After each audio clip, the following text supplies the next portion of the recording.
सद्बुद्धि, सन्मार्ग और कार्य का संकल्प देना, अडिग रहे विश्वास तुम पर, ऐसा अंतः कर देना। मेरे हृदय में आने में तुम्हें कोई संकोच न हो। हे गुरुदेव, मुझे नजरों से दूर कभी न होने देना। हे गुरुदेव, मुझे नजरों से दूर कभी न होने देना। नमस्कार, गायत्री चिंतन धारा में आपका स्वागत है। मित्रों, हमारा सुख, हमारी शांति किस आधार पर, क्या करने से हमें नसीब होगी। आज का ये वीडियो बहुत महत्वपूर्ण है। ये हमारे स्वास्थ्य से, हमारे सुख शांति से संबंधित है, तो इसे कृपया आखिरी तक देखें। स्वास्थ्य और सुख शांति जो कि हमारा नैसर्गिक अधिकार है, आज हम उसी से वंचित हैं और तरह तरह की परेशानियां झेल रहे हैं। हमारी मजबूरी का लाभ उठाकर लोग हमें ठग रहे हैं। अच्छा, हमें कोई बचने का रास्ता भी नहीं मिलता, तब भी हमें उस मां की याद नहीं आती, क्योंकि वो कहते हैं धरती यानी मिट्टी, मिट्टी यानी गंदी चीज, मिट्टी यानी कीटाणु, धूल मिट्टी सबसे गंदी चीज है उनके लिए। आश्चर्य है, देखो, मां की वजह से हमारा अस्तित्व है, हमें शरीर उसी से मिला है और इस शरीर का अंत भी उसी मिट्टी में होने वाला है। आज उस मां की महिमा का हम स्मरण करेंगे, उसकी छत्र छाया में चलते हैं। देखना है हमारे सारे कष्ट दूर हो जाएंगे, नया जीवन मिल जाएगा, है ना। तो इसी पर ये वीडियो, इसको शुरू करते हैं हम। मित्रों, आपने आदि पुरुष मनु का नाम सुना होगा। मनु, जिसकी संतानें मनुष्य कहलाई, है ना। मनु, जिसकी संतानें मनुष्य कहलाई। मनु को तो जानते हैं, पृथु को बहुत कम लोग जानते हैं। पृथु ये कौन है, इनको जानना चाहिए। पृथु वो हैं जिन्होंने धरती को समृद्ध किया, वृक्ष, वनस्पतियों और जीव जंतुओं के रहने के लायक बनाया इस धरती को, महाराजा पृथु। और उन्होंने धरती को इतना उन्नत बनाया कि तब से इस धरती का नाम ही पृथु के नाम पर पृथ्वी हुआ। तब धरती का सारा इकोसिस्टम ठीक हो गया और सारे मनुष्य, पशु, पक्षी, वनस्पतियां सब खुशहाली के साथ इस धरती पर रहने लगे। पृथु, है ना। तो उस धरती माता को पृथु की माता पृथ्वी कहकर हम याद करते हैं। मनु के बाद दूसरा व्यक्ति जिसने धरती माता मानकर धरती माता की प्रचंड सेवा की और जीवन को आधार बनाया। जिन 5 तत्वों से ये संसार बना है, उसका सारा रस, उसका सारा सार इस पृथ्वी पर है, इस मिट्टी में है। जल, वायु, अग्नि, आकाश और प्राण सभी को संचित रखा है इस धरा ने, इस मिट्टी ने, इस जमीन ने, इस भूमि ने, इस पृथ्वी ने। प्राणी मात्र का सृजन करने वाली ये पृथ्वी साक्षात देवी मां है हमारी। जीवन इसी से बना है, इसी के संरक्षण में यह फलता फूलता है।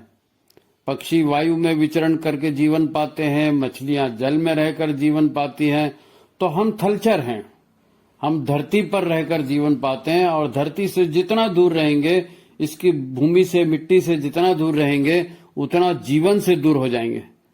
ये बिल्कुल वैसी है जैसे मछली को जल से दूर रखा जाए या पक्षियों को उड़ने से रोका जाए। और हम है कि अपने आप को भूमि पर पैर रखने से भी रोकते हैं। मिट्टी पर बैठ गया, छी छी छी बोलते हैं, जबकि वो हमारी मां है, हमारी गोद। हम उसको मां नहीं समझ रहे हैं, इसीलिए आज उससे घृणा कर रहे हैं। हमारे लिए मिट्टी यानी कीटाणुओं का, बीमारियों का केंद्र, ऐसी गलत मान्यता भर दी गई। धरती या पृथ्वी ये कोई गंदी चीज नहीं है, बल्कि गंदगी को अमृत में बदलने वाली चीज है, बदबू को खुशबू में बदलने वाली चीज है, विष को भी हजम कर लेने वाली ये ऐसी धरती माँ है जिसकी कोई कल्पना नहीं कर सकता। यह माता की माता, नानी की भी माता है ना, सारे मनुष्यत्व की माता है। प्राणी मरते हैं, कीट मरते हैं, पतंग मरते हैं, पशु पक्षी मरते हैं, इनकी लाशें इस धरती पर गिरती हैं, इस मिट्टी में गिरती है। आज तक न जाने कितने प्राणी हुए, पशु पक्षी हुए, मनुष्य हुए, हाथी हुए, इन सब का मल मूत्र इसी मिट्टी में गया।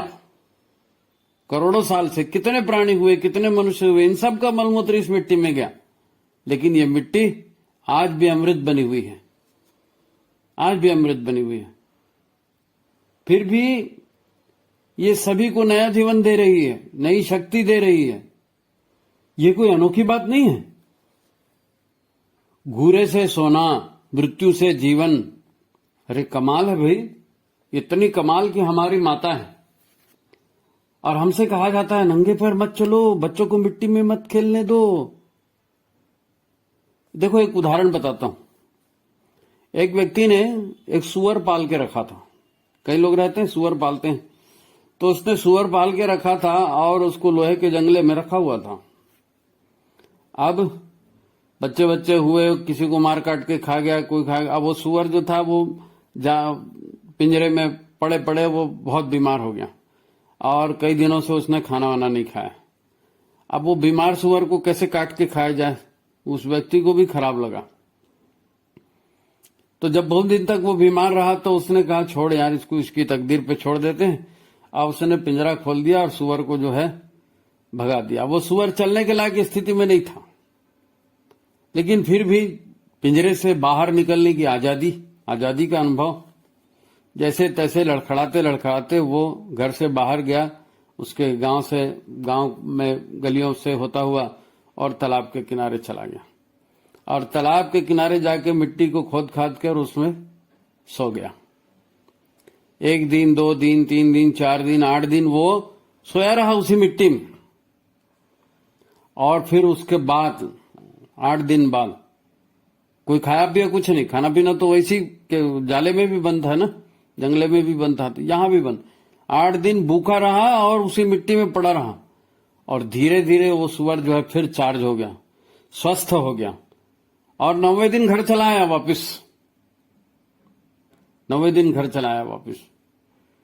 मित्रों, विष के नाश का अद्भुत गुण होता है, चर्म रोग के नाश का अद्भुत गुण होता है। प्राकृतिक चिकित्सा में विष नाश के लिए, चर्म रोग के नाश के लिए शरीर पर मिट्टी का लेप लगाया जाता है। किसी को सांप ने काट दिया, किसी को विष चढ़ गया किसी का, तो बाकायदा गड्ढा खोद करके उसमें आदमी को बिठा दिया जाता है, गीली मिट्टी से उसको ढांक दिया जाता है, खाली सिर खुला रहता है। और धीरे धीरे विष का अवशोषण ये धरती माता कर लेती है। धरती माता, पृथ्वी या मिट्टी, ये वास्तव में शक्ति कलश है। ये जिस शक्ति कलश की पूजा हम करते हैं मंच पे, उसको तो बड़ा सम्मान देते हैं। हाँ, शक्ति कलश है, इसका 2 बूंद पानी छींच लो, इसको वैसा कर लो। मैं मानता हूं शक्ति कलश है और शक्ति कलश में शक्तियां हैं, 33 कोटि देवताओं का वास, आपने उसमें आह्वान किया, उनका वास होता है। बात वो नहीं है, बात ये है कि पूरे का पूरा शक्ति कलश तो धरती है। धरती में पानी भी है, धरती में वनस्पति भी है, धरती में सारी पवित्र वस्तुएं भी हैं, धरती इलेक्ट्रिकली चार्ज भी है। तो ये बहुत बड़ा शक्ति है। और ये धरती हमारी माता की भी माता, हमें अन्न देने वाली, जल देने वाली, पोषण देने वाली, सब तो धरती से मिलता है जी। हमें अपार जल पूरा धरती से मिलता है, हमारा सारा आहार धरती से आता है, हमें सारी ऑक्सीजन धरती पर हुए पेड़ पौधे जो उगते हैं उसी से आती है। और सिर्फ आहार नहीं देती धरती आहार के साथ आहार को पचाने वाले जीवाणु भी देती है, आहार को पचाने वाले एंजाइम भी देती है। और आपको मालूम है हमारे शरीर में लगभग 1 किलो 400 ग्राम के आसपास तो बैक्टीरिया है पेट में, हमारी आंत में। और ये बैक्टीरिया हमारा भोजन पचाते हैं, हमारे एंजाइम्स हैं, वो भोजन को डायरेक्शन देते हैं, कौन सा भोजन कहां पर जाएगा, किस भोजन की कहां पर जरूरत है। जिस भोजन की जहां जरूरत है उसको एंजाइम्स भेजते हैं। कौन सा भोजन, वो भोजन नहीं जो आप कुकर में पका रहे हो, वो भोजन नहीं जो होटल में मिल रहा है, मैकडोनाल्ड से आ रहा है, जोमेटो से आ रहा है, वो नहीं, फैक्ट्री से आने वाला भोजन नहीं। वो भोजन जो धरती माता देती है, धरती माता जो भोजन दे रही है, उस भोजन में एंजाइम्स हैं, उस भोजन में आपके पास जीवनी शक्ति है। ताजा भोजन, ताजे फल, सब्जियां, जिसको आप सलाद कहते हैं, वो सारी चीजें। लोग झगड़ा करते हैं मांसाहार शाकाहार, कोई मांसाहार शाकाहार नहीं, बासी आहार भी वही है और पका हुआ भोजन भी पूरा उसी कैटेगरी का। आप जीवित हो ना, आपके अंदर एक इलेक्ट्रिकल सर्किट है, उस सर्किट को जिंदा रखने के लिए आपको जीवित आहार लेना है। जीवो जीवस्य भोजनम, कच्चे फल खाइए, सब्जियां खाइए, सलाद खाइए, जूस लीजिए। फिर वो क्या होता है, फिर वो पेट में जाते हैं और बैक्टीरिया उसको हजम करते हैं, तो जहां जिसकी जरूरत है वहां उसको भेजते हैं। अभी पका हुआ भोजन हम खाते हैं, ठीक है, धरती से ही वो भी आया है, लेकिन उसमें कलाकारी तो हमारी हो गई ना। हमने स्वाद के चक्कर में, जीभ के चक्कर में, इसके साथ ये मेरे को अच्छा नहीं लगता, वो मेरे को अच्छा नहीं लगता, हम तो वैसे ही खाते हैं, हमारे घर में तो ऐसे ही खाते हैं। तो कभी किसी जन्म में लोग जब मेहनत करते थे तो उस तरह का भोजन खाया करते थे। अब तो मेहनत कोई करता नहीं है, तो उस तरह का भोजन बीमारियां पैदा कर रहा है। सारी विज्ञापन की चीजें, अनवांटेड चीजें खा करके हम बीमार हो गए। बचाएगा कौन? हमारी माता, धरती माता बचाएगी। उस भोजन में, वो भोजन प्राण रहित है, प्राण खत्म हो गया। आप फल लाइए, सब्जी लाइए, 2 दिन उसको रख दीजिए, 3 दिन रख दीजिए, धीरे धीरे वो सूख जाएगा, सड़ जाएगा, उसमें प्राण नहीं बचेगा, फिर वो निष्प्राण भोजन है। आपको अगर जीवित रहना है, ऊर्जावान रहना है, तो आपको प्राणवान भोजन करना पड़ेगा। वो तो धरती माता से आएगा, उसके एंजाइम, उसके बैक्टीरिया आपको नया जीवन देंगे। तो ये नया जीवन देने वाली धरती माता है ना। इसके ऊपर बिल्कुल नंगे पांव आप चलेंगे धरती पर तो सिर दर्द दूर होगा, गले की सूजन, जुकाम, है नी, ये सिर ठंडा हो गया, पैर ठंडा हो गया, ये जितना बोलते हैं ये केवल धरती पर नंगे पांव चलने से ठीक होता है। धरती पर घास उगी है, गीली मिट्टी है, उस पर ओस लगी है, आप चलते हैं, आपकी आंखों की ज्योति बढ़ती है। आपने कई लोगों से सुना होगा इसको, कई लोग इसको करते आए हैं। प्राचीन काल से हमारे विद्यार्थीगण जो है भूमि पर बैठते थे, भूमि पर बैठकर अध्ययन करते थे, है नी। नंगे बदन धरती पर सोना, खुले आसमान के नीचे रहना, बदन में मिट्टी लगने दीजिए, कोई दिक्कत वाली बात नहीं है। मिट्टी अच्छी मिट्टी होनी चाहिए, ये गंदगी जिसको हम फैला दिए, गंदगी वो वाली मिट्टी नहीं, अच्छी मिट्टी हो। तो खुले बदन आप मिट्टी पर बैठिए। आपको मालूम है हमारे शरीर में, शरीर की संरचना कैसी है? हमारी शरीर की संरचना ऐसी है कि हड्डी का ढांचा है, उसके ऊपर मांसपेशियां हैं जो उस ढांचे को चलाती हैं, और इनको चलाने वाला इलेक्ट्रिकल सर्किट है, विद्युत सर्किट। आप अस्पताल में जाते हैं तो हृदय की वो नापने के लिए ईसीजी करते हैं ना। ईसीजी माने क्या है? इलेक्ट्रोकार्डियोग्राम। आपके हृदय की धड़कन इलेक्ट्रिक से चलती है, बायो इलेक्ट्रिसिटी आपके अंदर है। अब हम उल्टा सीधा खा रहे हैं, उल्टा सीधा सोच रहे हैं, हमारे झगड़े लड़ाई हो रहे हैं, मस्तिष्क में तनाव आ रहा है, तो निगेटिव ऊर्जा हमारे अंदर भर रही है। ईर्ष्या, द्वेष, दाह, छल, कपट, न जाने कहां कहां हमारा दिमाग खोजते रहता है। उससे शरीर का इलेक्ट्रिक सर्किट खराब हो जाता है। पका हुआ भोजन खाते हैं, दिमाग में तनाव रहता है, ठीक से भोजन पचता नहीं है, भोजन का संग्रह होता है, संग्रहणी कब्जियत होती है, भोजन ठीक से पचता नहीं है, गैसेस पैदा होती है, भोजन ठीक से पचता नहीं है, तेल मिर्च मसाला वाला खाते हैं, एसिडिटी पैदा हो जाती। ये सारी चीजें जब हो रही हैं तो इनसे तरह तरह की बीमारियां पैदा हो रही। अब आपको करना क्या है? आपको धरती माता के शरण में आना है और ये कृत्रिमता सारी छोड़ दीजिए, कृत्रिमता सारी छोड़ दीजिए। हम अपनी माँ का नाम बता सकते हैं, मेरी माँ का नाम यह है, मेरी नानी का नाम यह है, लेकिन उन सब की माँ और उन सब की नानी अगर कोई है तो धरती माता है। हमारा शरीर अन्न का कोश है, पूरा इसी से बना है, पूरा इसी से बना है। आप यदि धरती पर लेटते हैं, धरती पर संपर्क में आते हैं धरती के, देखो सब लोग आपको कहते होंगे कि नंगे पांव चला करो। कभी सोचा है मरने के बाद हिंदुओं में लाश को जो है जमीन पर लिटाया जाता है? क्यों लिटाया जाता है? क्योंकि यही धरती माँ है, माँ की गोद में हमको वापस जाना है। हालांकि जिंदगी भर लेटना था जमीन पर। अभी भी जो साधु संत हैं, सन्यासी हैं, वो जमीन पर लेटते हैं। ज्यादा से ज्यादा एक चटाई बिछा दिए। और जमीन का श्रृंगार क्या है? गोबर। गोबर, मिट्टी का घर हो, गोबर से लिपा हो, और आप उसके ऊपर नंगे बदन सोइए। ठंड लगी, कंबल ओढ़ लिए, चादर ओढ़ लिए, वो अलग बात है। आप कभी बीमार नहीं पड़ेंगे। देखो, हमारा शरीर की जो इलेक्ट्रिसिटी है, वो इलेक्ट्रिक फ्लो काहे से खराब होता है? कॉन्स्टिपेशन से, गलत सोचने से, गलत चिंतन से वो इलेक्ट्रिकल सर्किट खराब होता है। अब इलेक्ट्रिकल सर्किट खराब होने से शरीर के सिस्टम में खराबी आती है। अब तो नए नए शोध हो रहे हैं, प्रकृति चिकित्सा में भी नए नए शोध हैं। आपको मालूम है, कुछ ऐसी चद्दरें बनाई गई हैं। चद्दरें कैसी? चद्दर तो चद्दर जैसी कॉटन की होती है, उसी होती है। पतले पतले तांबे के तार उस चद्दर पर बिछाए जाते हैं, तकिए पर बिछाए जाते हैं, तांबे के तार बारीक पतले। और उन तकिए के और चद्दर के तारों को जोड़ करके एक मेन तार निकलता है। उस मेन तार को ले जा करके और जमीन में अर्थिंग होती है ना, जैसे घर की इलेक्ट्रिसिटी की अर्थिंग होती है, ऐसी उस तार को ले जा करके जमीन में गड्ढा खोद के 1-8 फीट अंदर गीली मिट्टी में उसको दबाते हैं, उसको अर्थिंग देते हैं। और उसके ऊपर पेशेंट को सुलाया जाता है। हमारी धरती रसों की खान है, ऊर्जा की खान है, हर चीज धरती में अपूर्व है। तो इलेक्ट्रिसिटी से भी धरती चार्ज है, फुल चार्ज है। और जैसे ही हम धरती पर नंगे पांव बैठते हैं, सोते हैं, या ये जो चद्दर पे तार लगाया बोला, इसके ऊपर सोते हैं, अब आपकी बॉडी उसके टच में आ गई। विद्युत ऊर्जा धरती से उसका संपर्क हो गया। तो जहां इलेक्ट्रिसिटी धीरे धीरे धीरे धीरे आपके फ्लो होती है, इलेक्ट्रिसिटी जहां उच्च दाब है वहां से कम दाब की।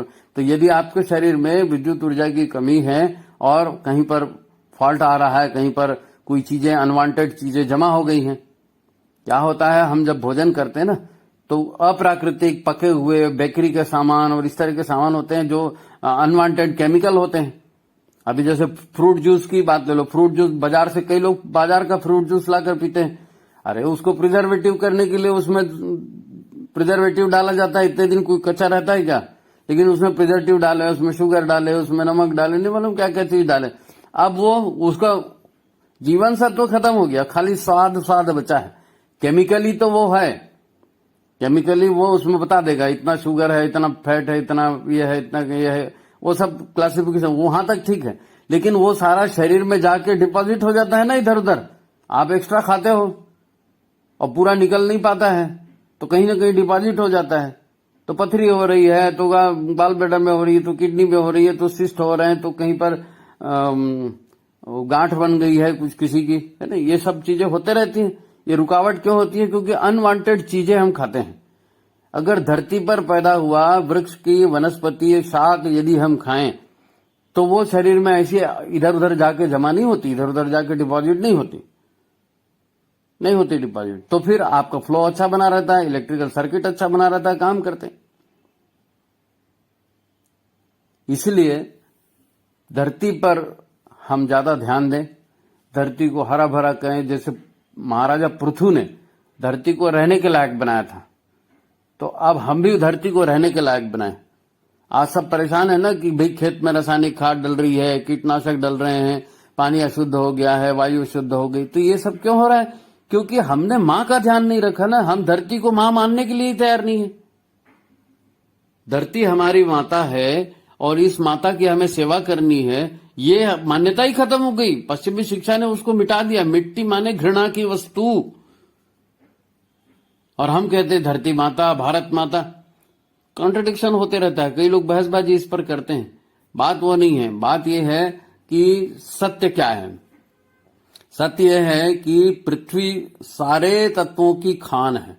रत्न गर्भा है, प्राण गर्भा है, जल गर्भा है, जीवों की माता है, माताओं की माता है। सारे मृग, स्थावर, जंगम जितनी योनियां हैं सब धरती पर ही पली बढ़ी हैं, उसी से जीवन है।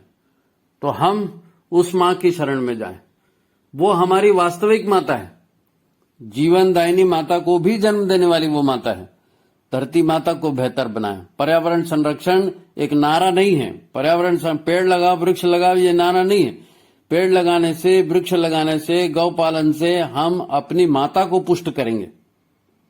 ये यज्ञ कहलाता है। यज्ञ की परिभाषा क्या है? यज्ञ के खंड क्या है? देव पूजन, दान और संगतिकरण।